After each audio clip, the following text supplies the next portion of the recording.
Olá, seja bem-vindo!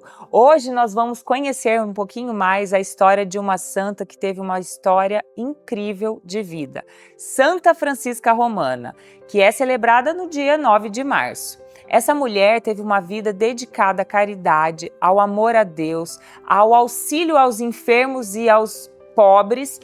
E é uma grande história de fé e devoção que vai fazer você se inspirar.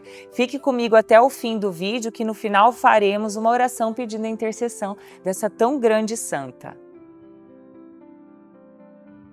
Quem foi Santa Francisca Romana? Essa mulher nasceu em 1384 numa família muito nobre de Roma. Desde muito pequenininha, ela possuía uma piedade, uma caridade e um coração que tinha um chamado de uma vida entregue totalmente a Deus. Mas, por obediência aos seus pais, ela se casou com um nobre romano também, um homem muito piedoso, chamado Lorenzo Ponziani. Eles tiveram uma vida muito feliz, foram casados por 40 anos, tiveram filhos, 3 filhos, mas mesmo essa vida cheia de recursos, essa vida feliz, em um matrimônio muito inspirado pelo amor de Deus, eles tinham um respeito mútuo muito grande. Mesmo dentro dessas boas condições, Francisca Romana teve uma vida com dificuldades também. Ela enfrentou pestes, guerras, a fome dentro daquele lugar que ela vivia. Perdeu 2 filhos ainda muito pequenos, então dentro desse sofrimento ela encontrava o amor, a alegria, sendo uma pessoa completamente devota a Deus e vivendo toda essa vocação que ela sentia, esse chamado que ela sentia para uma vida devota dentro do ambiente familiar. E além disso, ela tinha dons místicos. Santa Francisca Romana teve diversas experiências místicas relacionadas primeiro ao anjo dela, ela via o anjo sempre a guiava pelos caminhos de Roma. Então, isso faz com que ela seja a padroeira dos motoristas. E, além disso, ela teve visões do inferno. Existe um livro chamado Tratado do Inferno, que foi feito através desses relatos de Santa Francisca, com autorização do padre confessor dela, em que ela narra tudo o que ela viu, todas essas visões místicas que ela teve. Ela tinha diversos episódios de arrebatamento, de êxtase após a comunhão, em que o rosto dela ficava totalmente luminoso, de uma forma que testemunhavam outras pessoas. E ela tinha essa vida, então, assim, muito devota, muito entregue mesmo à vontade de Deus.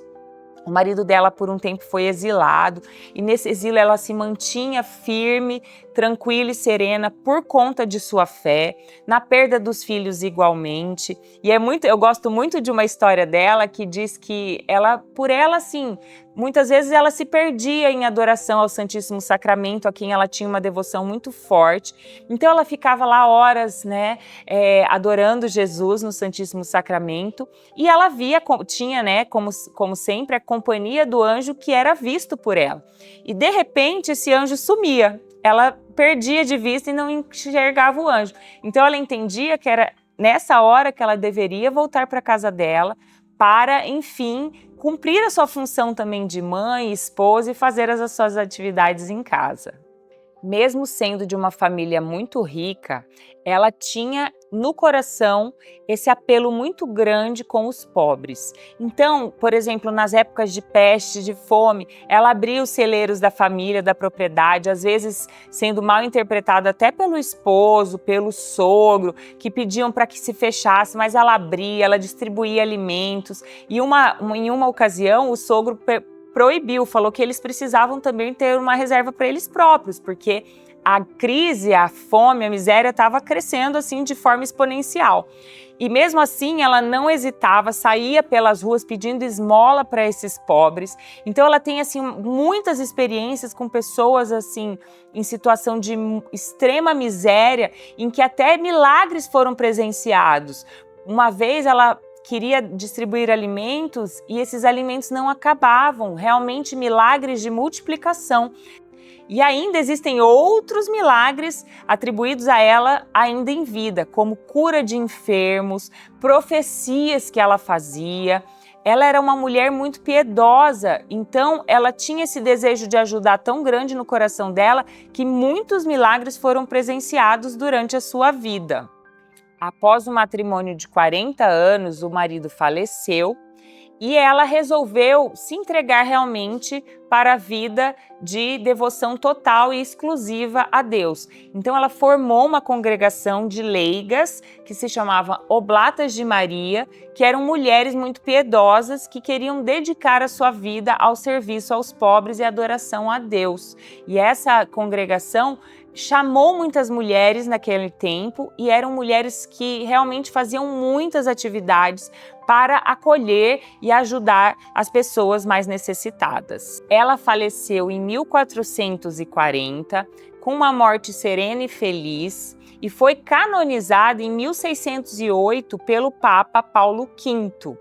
Então, como eu já disse, ela é a padroeira dos motoristas, mas também a padroeira das viúvas e uma intercessora maravilhosa para as mulheres que vivem em família, que têm o matrimônio como sacramento, mas que querem se dedicar a Deus através de suas famílias. E para finalizar esse vídeo, vamos fazer uma oração pedindo, clamando a intercessão dessa santa mística maravilhosa que com certeza vai te ajudar nessa causa que neste momento você necessita. Ó gloriosa Santa Francisca Romana, exemplo de caridade e fidelidade a Deus, ensinai-nos a viver com humildade e amor ao próximo. Intercedei por nós para que saibamos transformar nossos desafios em oportunidades de servir ao Senhor. Que possamos, assim como vós, sentir a presença dos anjos em nossa caminhada e viver conforme a vontade divina. Amém. Espero que essa história tenha te inspirado. Se você gostou, clique no curtir, compartilhe com alguém que também adora conhecer a vida dos santos e se inscreva no canal para mais vídeos como este. Tchau, tchau!